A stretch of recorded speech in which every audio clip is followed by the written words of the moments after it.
$5 for hvad? En vandballon. Kæft, noget dyrt. Bro, hvordan er det her Drake? Det er Drake-tingen. Den fløj.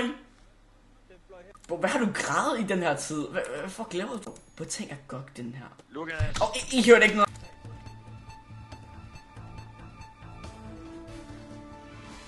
Velkommen til TV2 Øst. Her har vi Sveriges nyhedsprogram.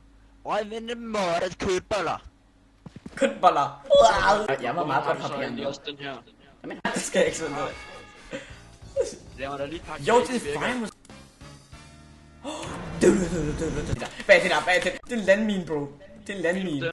Det er en landmine. Wow, jeg håber, jeg kan stå på den. Tilbage. Kommer tilbage. Den er bag dig, Jacob. Nyhederne. Hvad laver vi? Views, ja. Kom nu, stå på den. Det er en sød hund. Det var en sød hund. Bro, døde virkelig. Hvad fuck var det? Hvad er det der? Hvad? Ej, Lukas har faktisk fået sig en ven. Ej, de så snæver hinanden. Vi har en snegl. Og den er meget smuk. Jeg vil lyst til at slappe. Nej, du holder dig. Jeg kan høre det. Jeg kan høre det. Ja. Som I kan se i TV2 News, så sidder den her snegl, der bare går